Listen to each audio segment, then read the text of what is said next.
नमस्कार, BDV news के इस बुलेटिन में आपके साथ मैं हूं स्वाति। शहर से जुड़ी खबरों को देखेंगे विस्तार से, लेकिन सबसे पहले एक नजर डालते हैं हेडलाइंस पर। कलेक्ट्रेट कार्यालय में आयोजित हुई संभाग स्तरीय समीक्षा बैठक। एसीएस कैबिनेट मंत्री एवं संभाग के जनप्रतिनिधि और अधिकारी हुए शामिल। विकास कार्यों एवं योजनाओं के बेहतर क्रियान्वयन पर हुई चर्चा।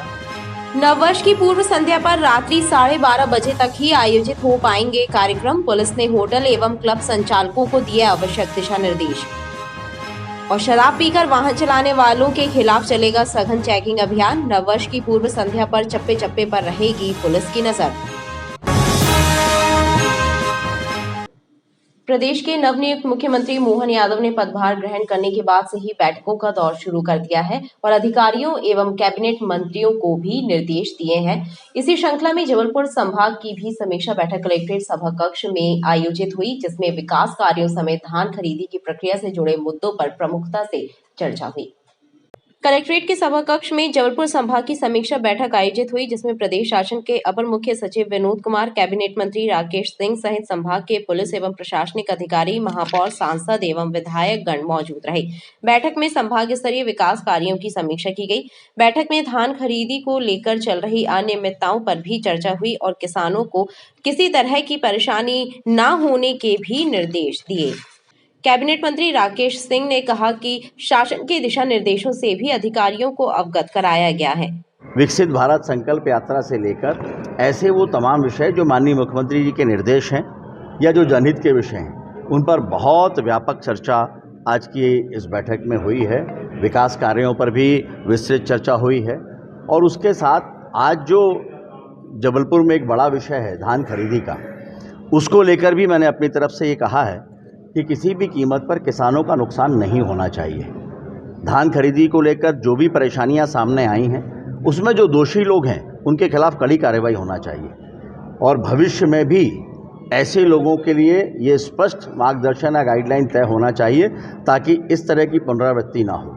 लेकिन किसानों का नुकसान ना हो, ये प्रयास सरकार अपनी तरफ से भी करेगी। एडीजी चंचल शेखर के अनुसार कानून व्यवस्था बेहतर बनाने एवं धार्मिक स्थलों, लाउड स्पीकर हटाने, खुले में मांस की बिक्री से संबंधित कार्यवाही किए जाने के बारे में पुलिस अधिकारियों को जानकारी दी गई है। उन्हें कहा गया है कि संबंधित विभागों से तालमेल बिठाकर कार्य करें। इस बैठक में जो भी राज्य शासन के महत्वपूर्ण निर्देश प्राप्त हुए हैं, उनका क्रियान्वयन अच्छा सा पालन हो और पूरी व्यवस्था में एक कसावट नजर आए। इस संबंध में विकास कार्य और कानून व्यवस्था संबंधित मीटिंग अभी थी, जिसमें कानून व्यवस्था से संबंधित हम लोगों ने अटेंड की है और उसमें जो माननीय मुख्यमंत्री महोदय के और राज्य शासन के निर्देश थे, लाउड स्पीकर पे प्रतिबंध, खुले में मांस बिक्री पे प्रतिबंध, चिन्हित अपराधों में सजायाबी का प्रतिशत बढ़ाना और जो आदतन अपराधी हैं उनके जमानत जो हो चुके हैं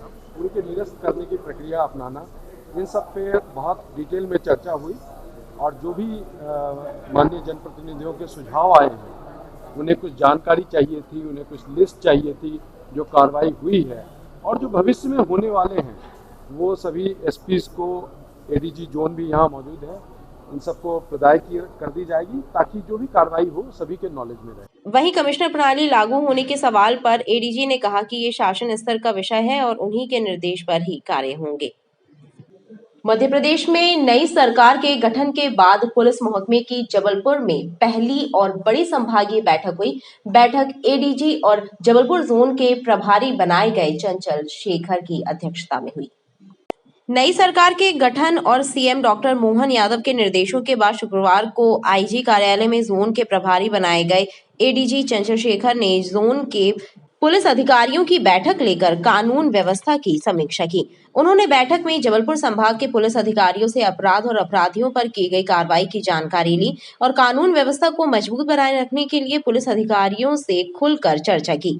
इस दौरान उन्होंने मीडिया से चर्चा करते हुए कहा कि उन्हें सरकार ने मैदानी अमले, हेडक्वार्टर और राज्य सरकार के बीच समन्वय बनाने की जिम्मेदारी दी है, जिसके तहत बैठक में तमाम मुद्दों पर पुलिस अधिकारियों से चर्चा की गई।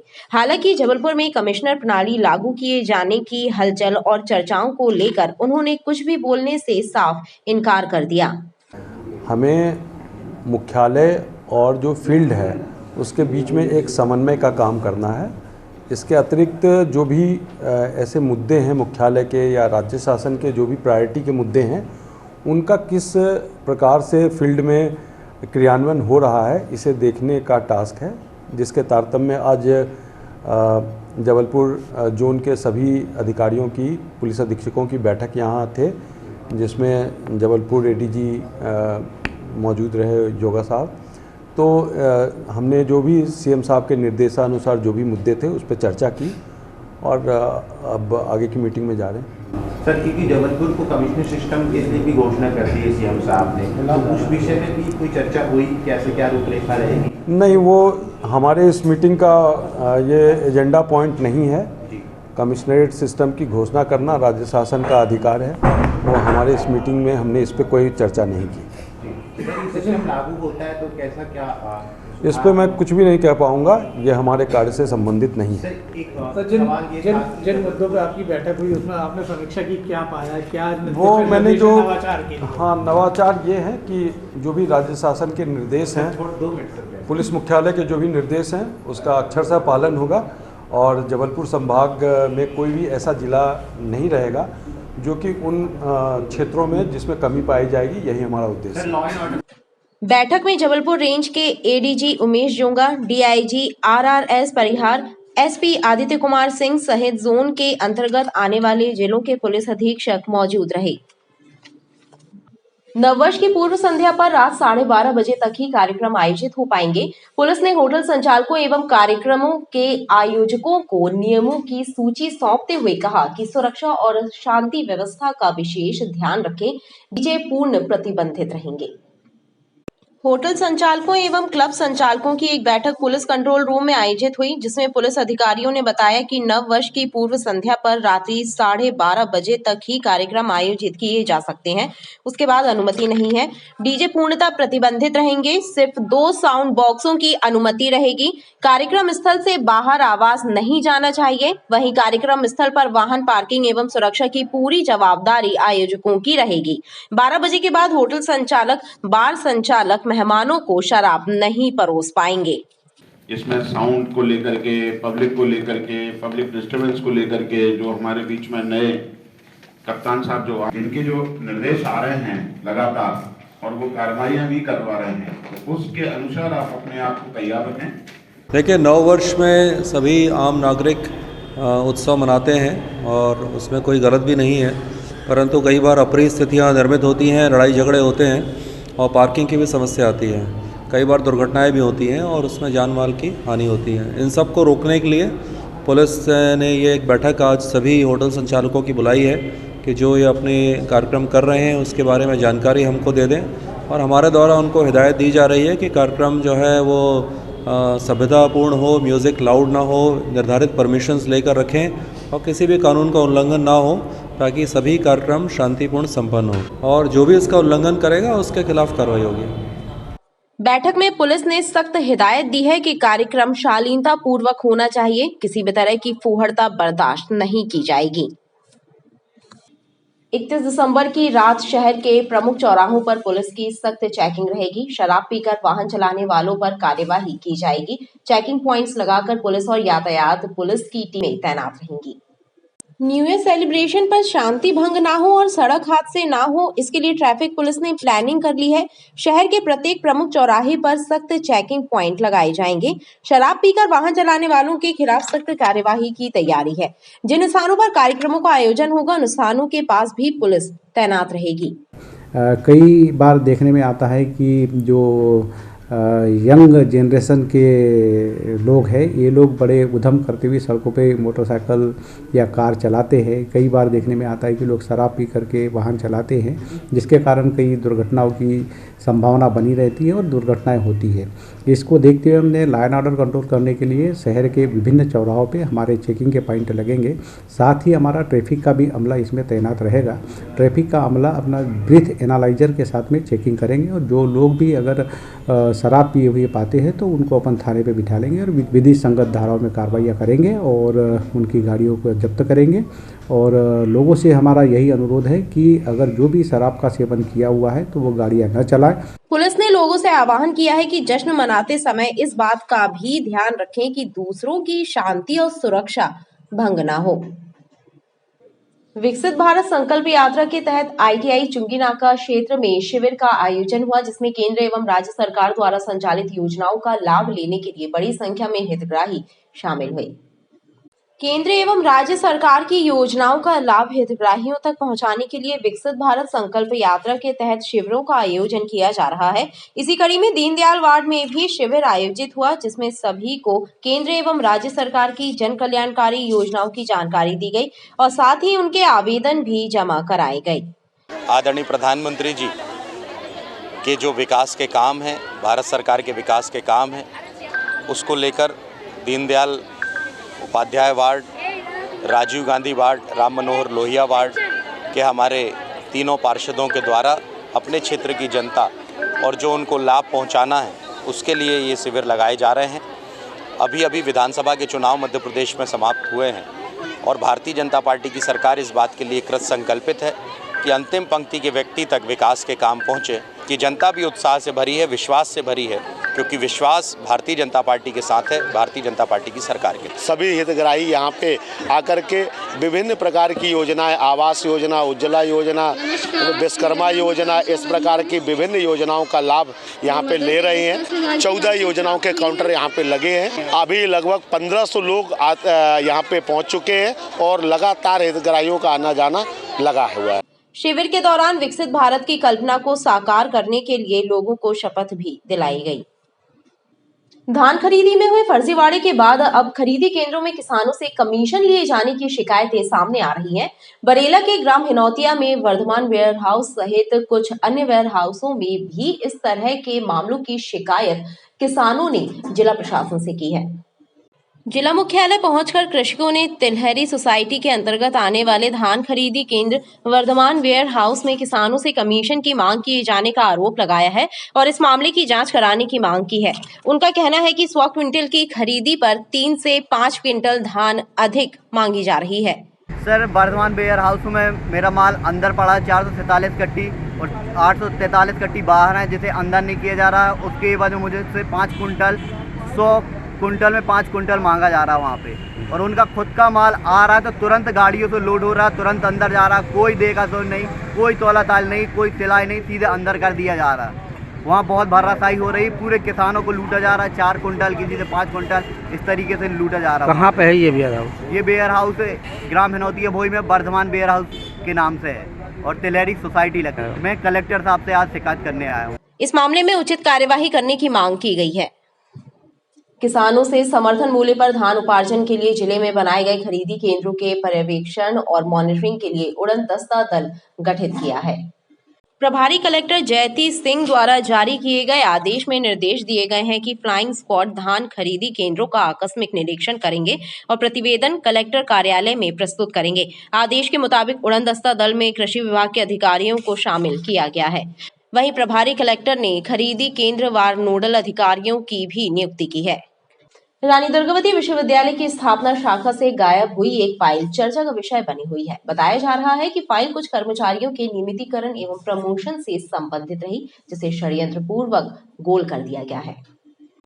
रानी दुर्गावती विश्वविद्यालय की स्थापना शाखा से गायब हुई एक फाइल के मामले में 6 कर्मचारियों को नोटिस जारी किए गए हैं। साथ ही चेतावनी दी गई है कि यदि फाइल नहीं मिली तो FIR दर्ज कराई जाएगी। दरअसल कुछ कर्मचारियों के नियमितीकरण की फाइल को षड्यंत्र पूर्वक गायब कर दिया गया है। शिकायत होने के बाद हड़कंप मचा रहा। विश्वविद्यालय के कर्मचारियों का जिनका 2008 और 13 का प्रकरण है नियमितीकरण का, उनके एरियर्स के संबंध में एक नस्ती थी जिसको हमें आगामी कार्रवाई के लिए आवश्यकता थी। उसको विश्वविद्यालय कार्यालयों में उसकी ढूंढवाया गया, प्राप्त नहीं हुई है हमें, तो उसके संबंध में हमने करीबन 6 कर्मचारियों को नोटिस जारी करे हैं। उसमें से 4 कर्मचारियों के जवाब भी आ गए हैं। हम उनका बाकी का भी वेट कर रहे हैं, और नहीं तो उनकी हम पुलिस में कंप्लेन करेंगे और FIR दर्ज कराई जाएगी, क्योंकि शासकीय दस्तावेजों का इस प्रकार से कार्यालय से गायब होना ये एक घोर लापरवाही का द्योतक होता है। विश्वविद्यालय प्रशासन का कहना है कि इस मामले में दोषी कर्मचारियों को बख्शा नहीं जाएगा। शासकीय दस्तावेजों को गायब करना एक गंभीर अपराध है। रानी दुर्गावती विश्वविद्यालय के कर्मचारियों के आवासों में निवास कर रहे अपात्रों को विश्वविद्यालय प्रशासन ने नोटिस जारी कर खाली करने के निर्देश दिए हैं। बताया जा रहा है कि 1 दर्जन से ज्यादा लोग यहां बिना अनुमति निवास कर रहे हैं। रानी दुर्गावती विश्वविद्यालय परिसर में बने शासकीय आवासों में कई परिवार बिना अनुमति निवास कर रहे हैं। इस बात की शिकायत मिलने के बाद हरकत में आए विश्वविद्यालय प्रशासन ने अपात्रों को नोटिस जारी किए हैं ताकि पात्र कर्मचारियों अधिकारियों को आवास आवंटित किए जा सकें। अभी विश्वविद्यालय के जो आवास हैं उसमें परिसर में जो कर्मचारियों, शिक्षकों और अधिकारियों के आवास हैं उसमें हमें कुछ शिकायतें प्राप्त हुई थी कि कुछ ऐसे कर्मचारी उसमें और बाहरी तक जिसमें निवास करने लगे जिनको वो आवास आवंटित नहीं थे। तो चूंकि विश्वविद्यालय के कर्मचारियों को आवास की निरंतर आवश्यकता रहती है, तो पात्रों को आवास आवंटित करने के लिए हमने जो इसमें अपात्र व्यक्ति रह रहे थे, अवैध रह रहे थे, उनको नोटिस जारी किए, 2 नोटिस जारी किए गए हैं। उसके बाद अगर उनके द्वारा खाली नहीं किया जाता है तो अगर वह विश्वविद्यालय के कर्मचारी हैं तो उनका हम आगामी वेतन रोकेंगे और जो हमारे पुलिस में हम इसकी सूचना देके जो भी विधिक कार्रवाई होगी वो पूर्ण करेंगे ताकि जो कर्मचारी योग्य हैं उनको हम आवास आवंटित कर सकें। खास बात यह है कि अपात्र लोग शासकीय आवासों में निवास कर रहे हैं, जिसके चलते इन आवासों की मरम्मत भी नहीं हो पा रही है। भवन जर्जर होते जा रहे हैं। बिजली विभाग के सेवानिवृत्त कर्मचारियों को 4% महंगाई भत्ता, स्वास्थ्य बीमा सहित अन्य सुविधाएं मुहैया कराने की मांग जनता यूनियन ने की है। इसी सिलसिले में एक बैठक का आयोजन जिला अस्पताल के सभागार में किया गया। पेंशनर्स एसोसिएशन की एक बैठक संपन्न हुई जिसमें बिजली विभाग के पेंशनर्स की मांगों को पूरा करने पर चर्चा हुई। जनता यूनियन के सदस्यों ने पेंशन फंड की राशि से संबंधित एवं 4% महंगाई भत्ता देने, फ्री की बिजली देना बंद करने सहित अन्य मांगों पर शासन का ध्यान आकर्षित कराने के लिए कार्य योजना तैयार की है। हम लोगों का तो मेन मांग यही है कि 4% जो राहत है, महंगाई राहत, स्वास्थ्य बीमा 20 लाख और एमपीवी के सिलसिले में हमारा 60,000 करोड़ का पेंशन फंड। पेंशनरों को वो सुविधाएं नहीं मिल रही हैं जो अधिकारियों को और कर्मचारियों को दी जा रही हैं। जैसे मध्य प्रदेश शासन ने 4था वेतनमान लागू कर दिया, पर विद्युत मंडल में 4थे वेतनमान की अभी दूर दूर तक चर्चा नहीं है। उसके लिए भी पेंशनर एसोसिएशन लड़ाई लड़ेगा। सड़कों पर जहां तहां बैठे आवारा मवेशियों की धरपकड़ के लिए की जाने वाली कार्यवाही फिलहाल ठंडे बस्ते में है। शहरवासियों का कहना है कि पालतू जानवरों को सड़क पर छोड़ने वालों के खिलाफ जुर्माने की कार्यवाही की जानी थी, लेकिन ना तो मवेशियों को पकड़कर कांजी हाउस में पहुंचाया जा रहा है और ना ही उनके मालिकों पर कार्यवाही हो रही है। आवारा जानवरों की धमाचौकड़ी शहरवासियों के लिए मुसीबत का सबब बन गए हैं। बीच सड़क पर डेरा जमाए बैठे जानवरों के कारण न केवल ट्रैफिक जाम की स्थिति बनती है, बल्कि कई बार इन्हीं जानवरों से टकरा कर वाहन चालक दुर्घटना का शिकार हो चुके हैं। लोगों के अनुसार पूर्व में हाईकोर्ट के निर्देश पर नगर निगम के द्वारा कार्यवाही की गई थी, लेकिन वर्तमान समय में हालात वैसे ही बन गए हैं। इतना ही नहीं, पालतू जानवरों को सड़क पर छोड़ने वाले उनके मालिकों पर भी जुर्माना लगाने के निर्देश जारी हुए थे, लेकिन वो कार्यवाही भी ठंडे बस्ते में है। भैया, जबलपुर शहर में आवारा पशुओं का इतना ज्यादा आतंक है। जगह जगह चौराहे पे देख लोगे, इतने जानवर हैं, एक्सीडेंट हो रहे हैं। और अभी ठंड का समय है, आदमी के पैर हाथ और ये इतनी तकलीफें बोझ हो रही हैं। और नगर निगम प्रशासन इतनी ढील लेके रखा, जिसके कारण से आज भी नगर निगम प्रशासन की तरफ से कांजी हाउस बनाया गया है पशु कार्यालय के लिए, लेकिन उनको जुर्माना किया जाता है। जिनके पशु जानवर हैं उनको जुर्माना किया जाए, जिसके कारण से इनके पशु जो है जानवर रोडों में ना आए। आवारा जानवरों से बहुत परेशानी जा रही है, एक्सीडेंट का खतरा बना रहता है। रोडों में लड़ते भी हैं तो कई लोग उसमें घायल भी हो चुके। आवारा पशुओं को प्रशासन द्वारा उनको कानी हाउस में बंद करना चाहिए या पशु मालिकों के ऊपर कार्रवाई होना चाहिए। इसकी सारी निगरानी प्रशासन को करनी चाहिए। गाड़ी वगैरह सब बढ़ जाती हैं, जाम भी होती हैं, रोड भी जाम होता है, भीड़ लगती है, पीछे बहुत ज़्यादा जाम लग जाता है अचानक कहीं भी। आवारा जानवरों की धमाचौकड़ी पर अंकुश लगाने की मांग शहरवासियों द्वारा की जा रही है। सिविल लाइन क्षेत्र में बीती रात बाइक सवार बदमाशों ने फोन पर बात कर रही एक महिला का मोबाइल छीन लिया। दोनों लुटेरों को घटना के बाद क्षेत्रीय लोगों ने मौके पर ही पकड़ लिया। लोगों ने पहले लुटेरों को सबक सिखाया और फिर पुलिस के हवाले कर दिया।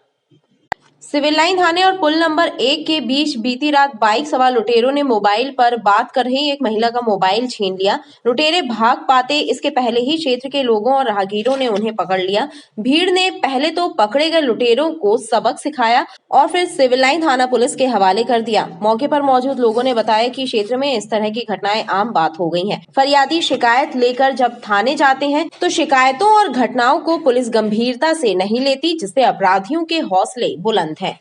ये इस एरिया का मैं देखता आ रहा हूँ। अभी पिछले हफ्ते 1 नंबर ब्रिज के पास रात को हम मैहर जा रहे थे तो लगभग 10:30 पौने 11 के बीच में हमारा खुद का फोन छीन के भागे 3 लोग बाइक से, और हमने इसकी कंप्लेंट भी की सिविल लाइन थाने में, लेकिन अभी तक कुछ हो नहीं पाया है। तो हमें लगता है कि इस तरह की घटनाएं यहाँ अक्सर होती रहती हैं। अभी 8:30 बजे करीब मैं सिविल लाइन थाने के सामने से स्टेशन की तरफ जा रहा था, तभी 2 बदमाश मोटरसाइकिल में एक लेडीज बात करती जा रही थी, उनका मोबाइल छिना के भागे। तो क्षेत्रीय व्यापारियों ने उनको पकड़ लिए, जो कि आप देख रहे हो कि जनता फिर पीट रही है, वो तो बराबर चल ही रहा है। पुलिस प्रशासन अभी आ रही थोड़ी देर पे। इस घटना को लेकर क्षेत्र में काफी देर तक गहमा गहमी का माहौल निर्मित रहा। पुलिस पकड़े गए बाइक सवारों से पूछताछ में जुटी हुई है। तिलवारा थाना क्षेत्र जेडीए कॉलोनी में बीती रात 2 पक्ष आपस में टकरा गए। इस दौरान हुई चाकूबाजी की घटना में एक युवक की मौत हो गई। वहीं चाकू मारने वाला युवक और मृतक का भाई घटना में घायल हुए, जिन्हें इलाज के लिए मेडिकल अस्पताल में भर्ती कराया है। तिलवारा थाना अंतर्गत जेडीए कॉलोनी में स्थित एक किराना दुकान के पास आग ताप रहे नितेश ठाकुर और उसके भाई अंचल ठाकुर का हर्षित उर्फ मनु श्रीवास से विवाद हो गया। इस विवाद को लेकर मनु श्रीवास पर नितेश ने चाकू से हमला कर दिया। इस बीच मनु ने भी नितेश और उसके भाई अंचल पर चाकू से वार कर दिया, जिससे तीनों गंभीर रूप से घायल हो गए। तीनों घायलों को पुलिस मेडिकल अस्पताल लेकर पहुंची, जहां नितेश की मौत हो गई। इस घटना से हड़कंप मच गया। पुलिस ने मामले में दोनों पक्षों की रिपोर्ट पर अलग अलग एफआईआर दर्ज की है और वारदात में शामिल 2 लोगों की गिरफ्तारी की गई है। जैसे ही मेरे बड़े बेटे की आवाज आई अंचल की, तब मैं नीचे उतरा तो वहां पे मनु श्रीवास, शारदा सोनी, रिंकू साहू, अमित तांगड़े, एक लड़का और था उनके साथ में, जो वो लोग मेरे छुट्टू को मार रहे थे। मैंने जाके बीच में, बल्कि मेरे हाथ में खून के धब्बे भी देख सकते हो।